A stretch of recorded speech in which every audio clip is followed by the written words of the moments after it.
And I remember one other comment that always stuck with me and that I really carried as sort of a prayer in my heart during those times was Susan Sanders at the National Setting. She was one of the first people to contact me, even when I was in Selma already. And she said,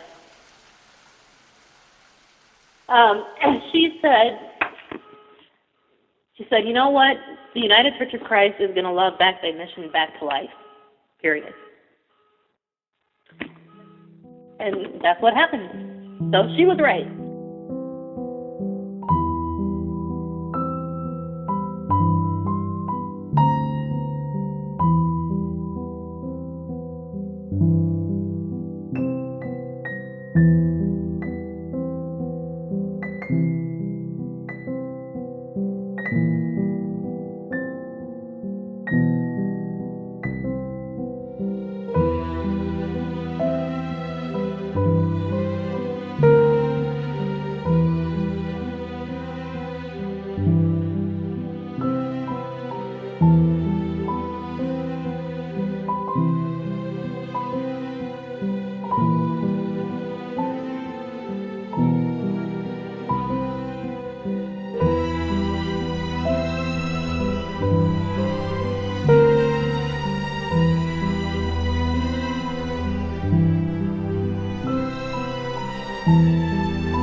That season, that hurricane season in particular, had been a very busy one already by the end of August, and there had already been several anticipated threats. And so there had been at least 2, maybe 3 incidences already in the hurricane season that year that had compelled a lot of people to evacuate. Even me, I was thinking personally, as well as in my role at Back Bay, let's wait and see on this one. Let's not panic.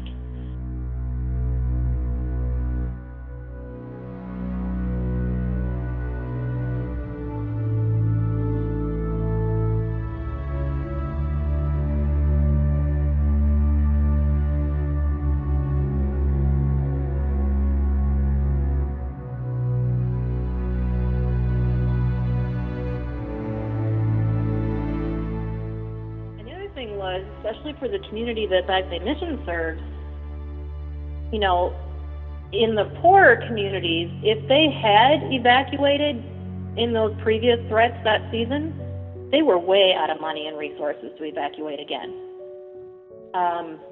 And so that was what kept a lot of people, like in the Point and East Biloxi, in their homes.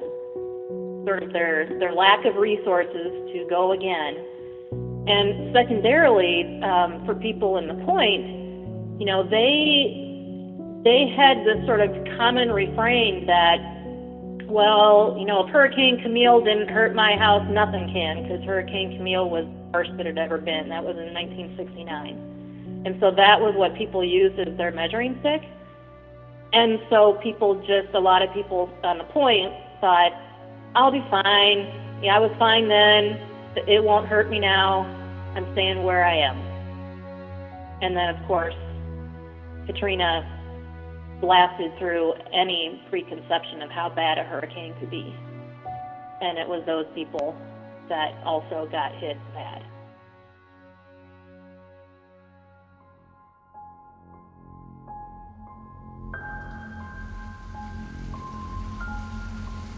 I got up about 3 o'clock in the morning and went down to see how far water had come up the driveway, because that was kind of a way of measuring storms in the past and where we were in the storm. And I got up again about 5 and went down, and of course it was much higher. I went down about 6, and it was approaching the entry of our house, which is as high as I'd ever seen it. So meanwhile, everybody was up and, out of bed, but going around and looking at last minute things. And then suddenly, about 8 o'clock, I found that the water had come all the way into the entry and was up about a foot, probably. Anyway, we went downstairs and started checking around, and Carlin called me into our bedroom and said the sliding glass door is blowing in and out with the wind, and shouldn't we do something? And so I got my cordless drill and the box of deck screws and went out on the front deck toward the water and found 2x6, and so I screwed it into the door frame across this double sliding door, and found another 2x6 and screwed it on, and another, and then realized, well, where these 2x6? They were coming from our deck, which was being battered from below by waves. Anyway, by about 8:45, we were debating whether to climb up into the tower in the house or to try to get to an oak tree, which was off the deck to the north, and decided that the oak tree was safer.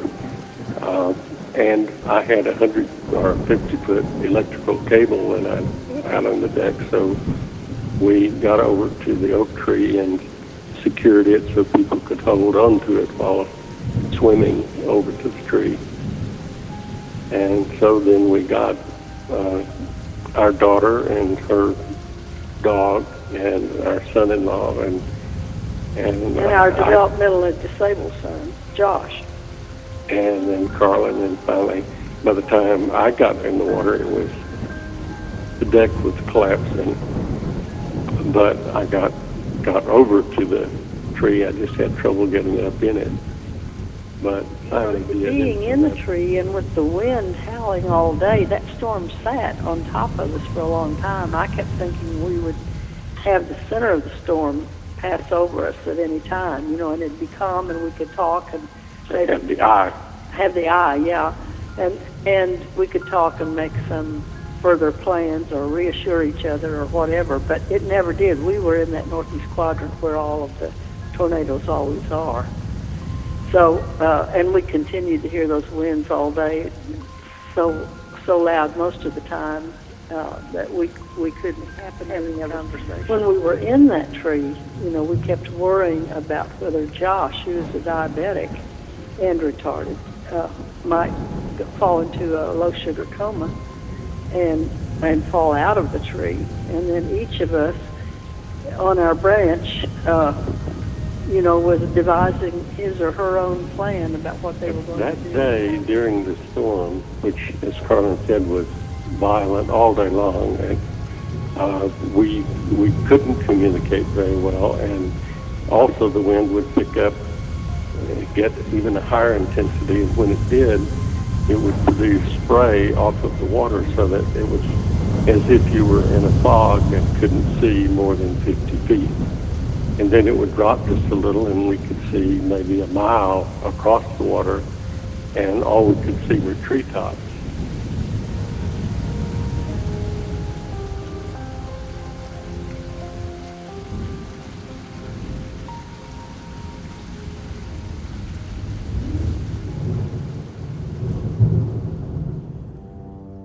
Bruno and I, along with Sherry Presterman, who was the administrator of Back Bay Mission at the time, and her dog, evacuated. And we went to Selma, Alabama, of all places. And we hunkered down with a lot of other people at that motel and watched the TV. And we started getting coverage that the coast had been affected by Katrina.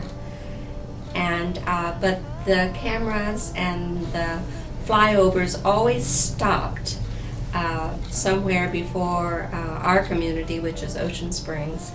So we had no idea at the time really how devastated the coast was. And when I say the coast, I mean all the way from New Orleans to Mobile.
Of the destruction.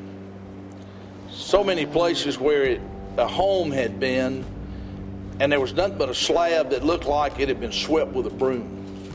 Just nothing left. And it was block after block after block.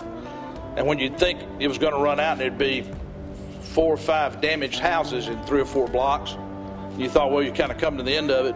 Then the next 15 blocks there'd be nothing.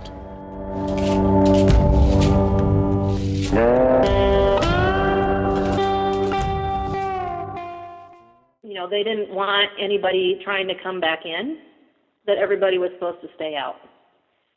And we decided to break the rules. And so the Schraders and I, we had 2 separate cars, and my dog, by the way. We got in, and as I recall, we followed, I think it was like an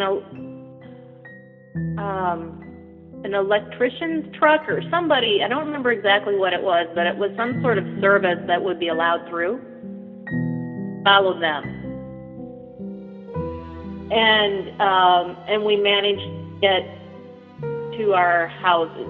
So we got to Ocean Springs. Both our houses had some damage, but you know, they were standing. And it wasn't until the next day then that I tried to get to the mission. We would drive back, and because we owned property here, they would let us in, and we would go out and look through this whole field, you know, of stacked up debris 3 or 4 feet deep. Yeah, and deeper than that. And we had found a lot of parts of our house, staircases and parts of the roof, parts of all kinds of things, against a stand of trees that were close to a mile away from our house. When I first got back onto the campus, I actually thought we had survived it, because there was not one single building that was down, you know, that was leveled. And so I thought, oh my gosh, we survived. And then I went to go into the main building through my office door there, and I couldn't get in at first. And it was because there was so much debris in front of that door, you know, on the inside. So finally I got in. My office was like it had been in a blender. I mean, everything was topsy-turvy in a big heap. I could see the water had receded already. This was like, I think this was about 3 days after landfall. And so I could see the water had receded. I could see where the water line had been at about 5 feet. And then I proceeded, and the floor everywhere in that building was covered with slick sludge. And so and there was no electricity, of course, and it was August in Mississippi, so you can imagine. It stunk horribly because, of course, we hadn't had time to clean out refrigerators or freezers or anything, so all of that was there rotting. And just the smell of It was on the Monday slime morning, everywhere. and we returned home on Wednesday evening. On Thursday morning, I came over here with Sherry, and in this room, right up to this level, there was already mildew. This is where the water level was in this building, and there was mildew all around. Everything was overturned. The refrigerators, the freezers were on the floor, overturned. There was mud on the floor about a 1/4 inch deep, and when I walked down this hallway and looked back, there were just white tracks where I'd stepped, picked up the mud, and you could see my footprints. Sherry's office right around the corner, bookshelves, computers, everything devastated. So it was and we went down to the thrift shop, block and a half down, which is now where the veterans housing is being built. Windows blown out, everything devastated. It was a shock. It was hard, very hard.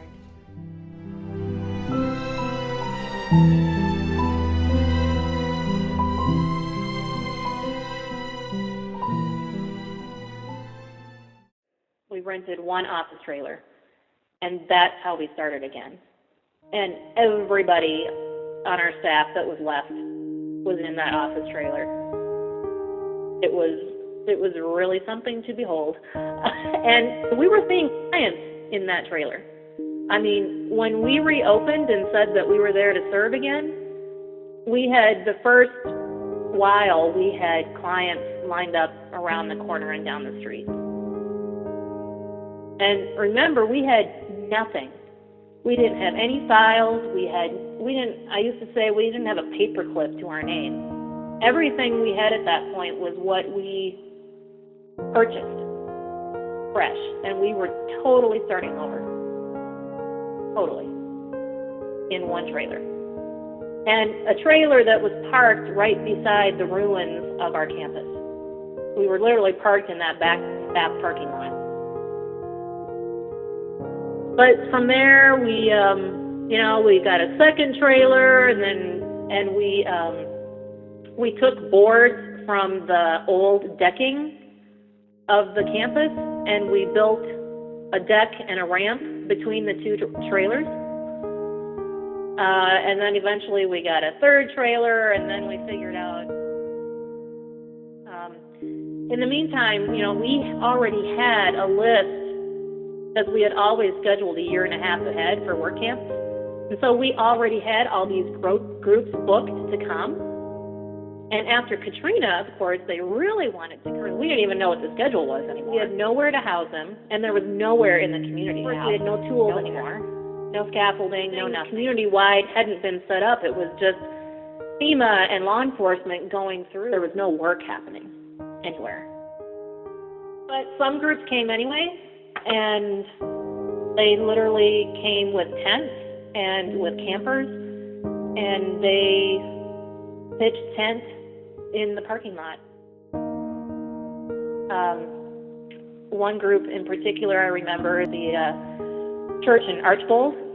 They were among the first to come. I think they may have been the first to come.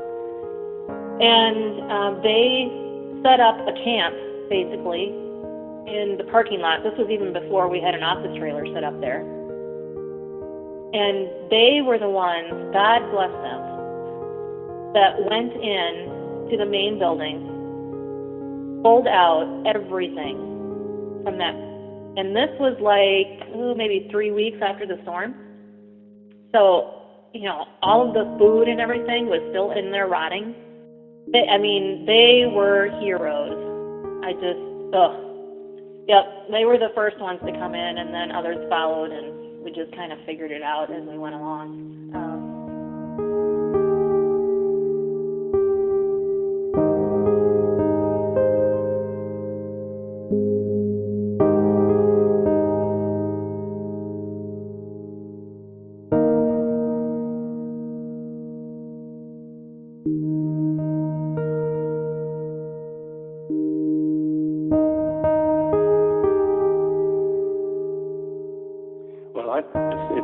fair to say and important to say that this was an astonishing outpouring of volunteer assistance, aftermath of the storm that continued for years.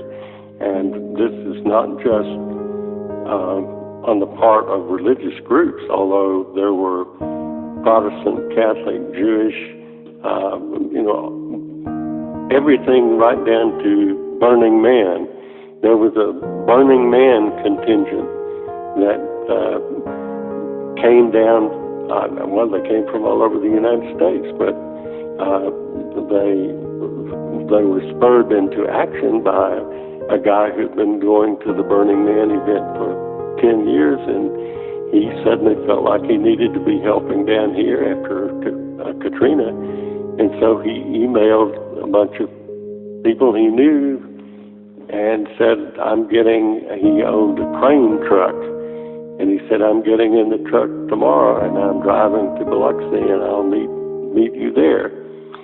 Well, people came in, and they set up shop at the Buddhist temple on the east end of town. And a friend of ours, who's a pediatrician, for Pete's sake, became the treasurer of this group, and so that they could receive gifts from folks all over the country who couldn't come down.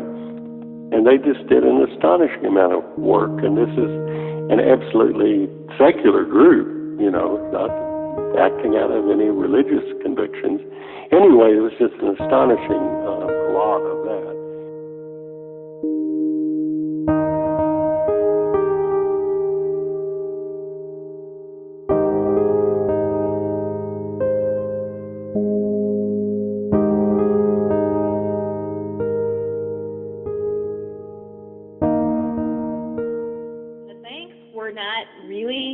They were reopened for business, but what would happen is people would line up outside the bank door. The bank doors would be locked.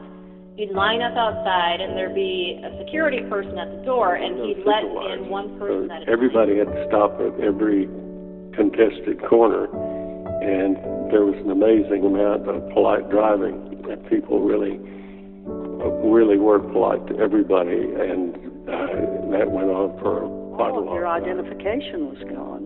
You didn't have a Social Security card or a driver's license? The Social Security office was gone. You had to try to track it down. Were similarly affected. All of their machines were down.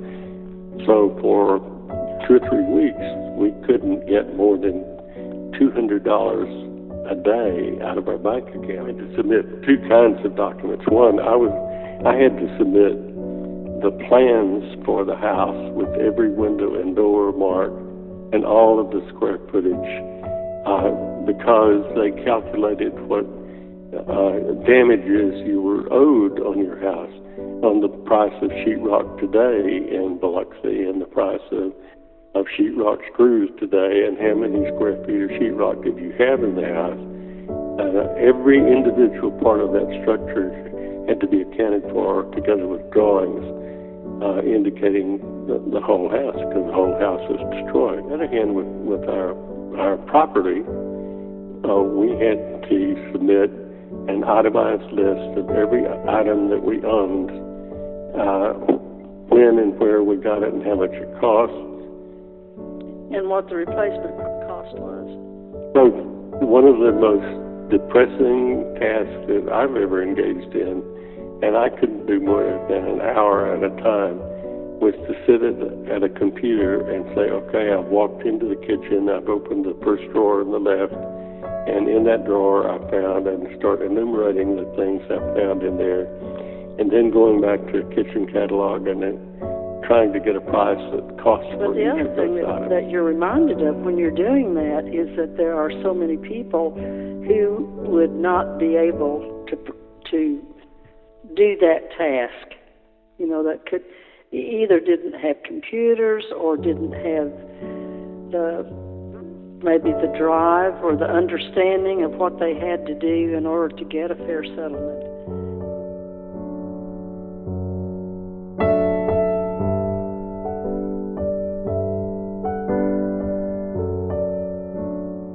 I always said afterwards that our Our mission never changed through all of that. The core mission of Back Bay Mission never changed, but the way we had to express it changed entirely. So our core mission being service to the poor, the compassionate and marginalized, both direct service and, prophetic witness, being a resource to the wider church as well as to the local community, that stuff all stayed the same. There was no need to stray from any of that, but what that meant, pragmatically, was what was entirely different.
Interpret this in this way then.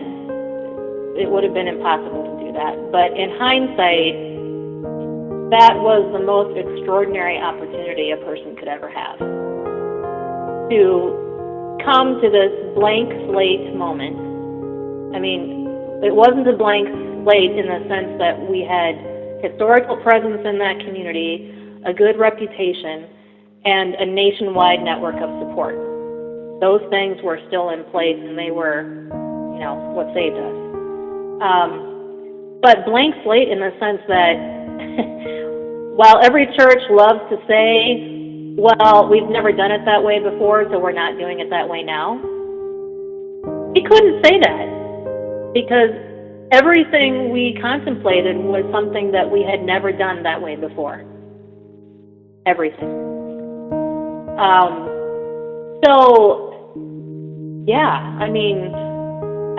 You don't want that foisted on you in the way that we had it, but it was an incredible opportunity, and I really think it was the spark that relit Back Bay Missions Ministry and turned it into something not entirely different, but very different than it had been before.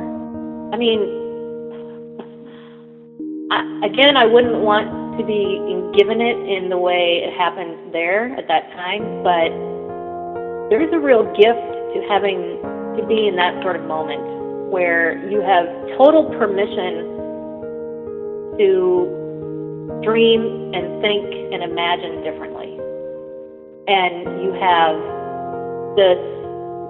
a foundation to work upon, but basically you have this blank landscape, this blank canvas onto which you can paint a whole new world for your organization.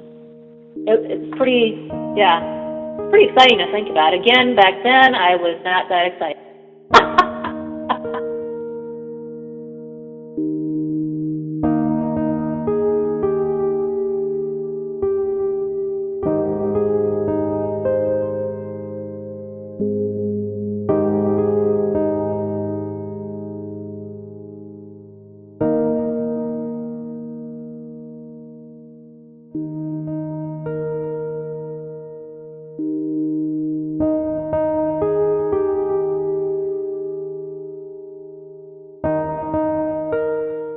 used to say to people, and I'm not sure that this is the right response anymore, but I used to say, the Gulf Coast has recovered as much as it's going to, which is not to say it has fully recovered.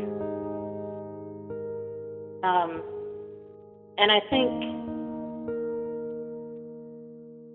just as for Back Bay Mission, for the Gulf Coast community, the question wasn't, has it returned to what it was pre-Katrina? Because it will never be exactly what it was pre-Katrina. Whole neighborhoods were, disrupted and in some cases never came back. Businesses never came back. Not-for-profit groups never came back. Churches never came back. People never came back. So it will never be the same. So if that's what people mean by recovery, not so much. Never. But it has become something new and different. So I don't know, is it fully recovered? It's just a different community. And there are certainly families and businesses and organizations that never recovered.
So, I don't know. I'll tell you one really funny story.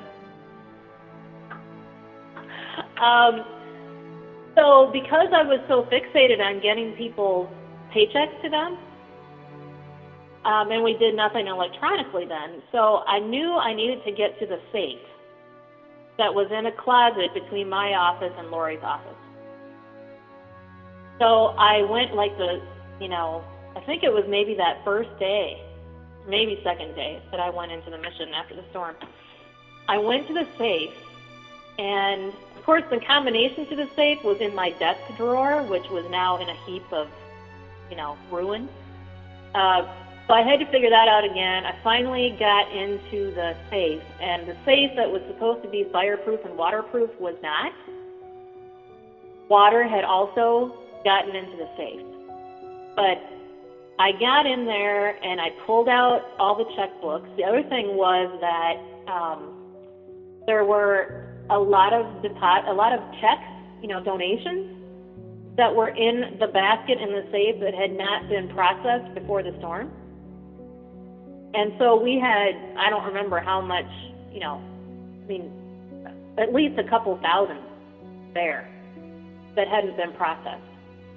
And I knew that we were going to need every single dollar. So I took all of that home in garbage bags, and I started by laying out all of the cash, because there was also cash, and all of the checks in my driveway in the sun. So pulling them apart, trying not to tear the checks so that we could still use them. And then that wasn't working very well, so then I actually laundered money. I put them in my clothes dryer, and it worked.